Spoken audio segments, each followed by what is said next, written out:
कभी सोचा है कि हमारी असली सीमाएं क्या हैं?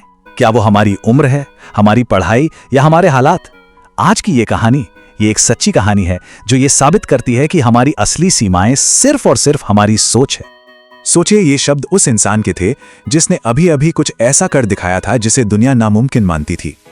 तो चलिए जानते हैं कि इस एक लाइन के पीछे आखिर कहानी क्या है। चलिए सीधे चलते हैं साल 1983 में। जगह है सिडनी, ऑस्ट्रेलिया।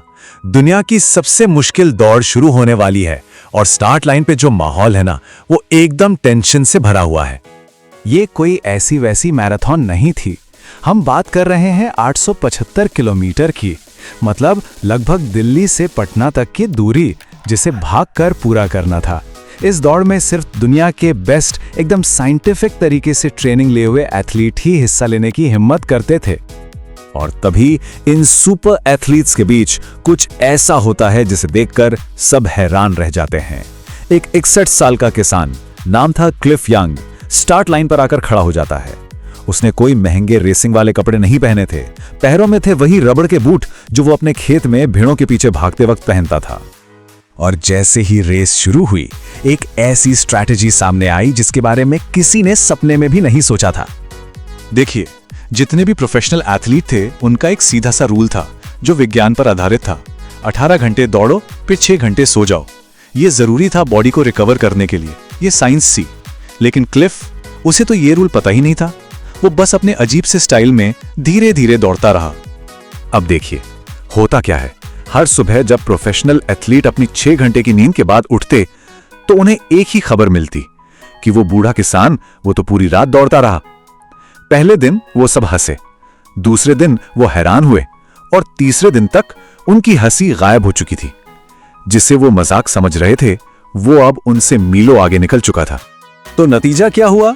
क्लिफ ने सिर्फ रेस जीती नहीं, उसने वर्ल्ड रिकॉर्ड तोड़ दिया। 5 दिन, 15 घंटे और 4 मिनट में।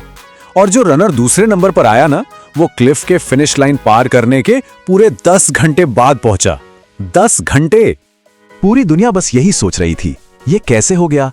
एक 61 साल का किसान अपने काम वाले बूट्स में बिना सोए दुनिया के बेस्ट एथलीट्स को कैसे हरा सकता है? इसका जवाब शरीर की ताकत में नहीं, दिमाग के खेल में छिपा था। चलिए इसे समझते हैं। क्लिफ के ये जो नामुमकिन सी लगने वाली जीत है ना, वो हमें दिमाग के कुछ ऐसे सिद्धांतों के बारे में बताती है जो ये समझाते हैं कि हमारी सोच ही हमारी असलियत कैसे बनाती है। एक बहुत ही दिलचस्प कॉन्सेप्ट है जिसे मनोवैज्ञानिक मार्टिन सेलिगमैन ने खोजा था। ये कहता है कि जब हमें बार बार ये यकीन दिला दिया जाता है कि हम कुछ नहीं कर सकते, तो हम कोशिश करना ही छोड़ देते हैं। ये बिल्कुल वैसा ही है जैसे एक हाथी के बच्चे को रस्सी से बांध दिया जाता है और जब वो बड़ा और ताकतवर हो जाता है, तब भी वो सोचता है कि वो उस पतली सी रस्सी को नहीं तोड़ सकता। अब उन एथलीट्स के बारे में सोचिए। वो सब एक्सपर्ट्स थे। उन्हें सिखाया गया था, उनके कोच ने बताया था कि शरीर की एक लिमिट होती है। 18 घंटे बाद सोना ही पड़ता है। और यही ज्ञान, यही एक्सपर्ट वाली जानकारी उनकी रस्सी बन गई, उनकी जेल बन गई। वो अपनी ही सीखी हुई लाचारी के कैदी थे। और दूसरी तरफ था क्लिफ यंग, जिसके पास था शोशिन, यानी एक बिगिनर्स माइंड। एक ऐसा दिमाग जिसमें कोई पहले से बने बनाए नियम नहीं थे, कोई रस्सी नहीं थी।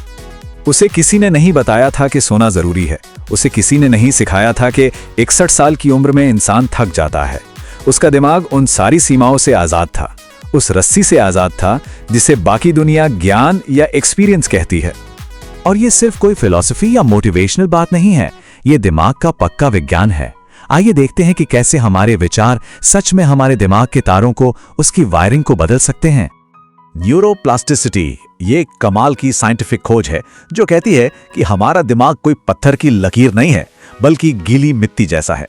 हम जो भी सोचते हैं, जो भी करते हैं, उससे हम इसे लगातार एक नया आकार देते रहते हैं। तो जरा सोचिए, उन एथलीट्स का दिमाग कैसे वायर्ड था। उनका न्यूरल पाथवे कहता था 18 घंटे दौड़ो और फिर शट डाउन, स्टॉप। लेकिन क्लिफ का नॉर्मल क्या था? पिछले 40 सालों से भेड़ों के पीछे कई कई दिनों तक बिना रुके, बिना सोए भागना। उसके दिमाग के लिए तो बिना सोए दौड़ते रहना ही नॉर्मल था। और जब दिमाग ऐसे नियमों और सीमाओं से आजाद हो जाता है ना, तब एक और कमाल की चीज होती है जिससे कहते हैं फ्लो स्टेट। ये वो मेंटल जोन है जब आप किसी काम में इतने डूब जाते हैं कि आपको समय का पता ही नहीं चलता। आप और आपका काम एक हो जाते हैं। तो जहां दूसरे एथलीट अपनी घड़ी देख रहे थे, अपनी हार्ट रेट नाप रहे थे, स्ट्रैटेजी बना रहे थे, वहीं क्लिफ बस दौड़ रहा था। वो दर्द के बारे में नहीं सोच रहा था, आराम के बारे में नहीं सोच रहा था, जीत या हार के बारे में भी नहीं। वो बस उस दौड़ का हिस्सा बन गया था। तो क्लिफ यंग की ये कहानी सिर्फ एक रेस की कहानी नहीं है, ये हम सबके लिए एक बहुत ही गहरा सबक है। पता है सबसे कमाल की बात क्या हुई? जब क्लिफ फिनिश लाइन पर पहुंचा तो उसे बताया गया कि इनाम में $10,000 हैं। वो तो हैरान हो गया। उसने कहा, मुझे तो पता ही नहीं था कि इसके पैसे भी मिलेंगे। और उसने वो सारा का सारा पैसा बाकी के 5 रनर्स में बराबर बांट दिया। अब एक पल के लिए रुककर सोचिए, हमारे जीवन में वो 6 घंटे की नींद वाला नियम क्या है? वो कौन सी सच्चाई है जिसे हम मानकर बैठे हैं और जो हमें रोक रही है?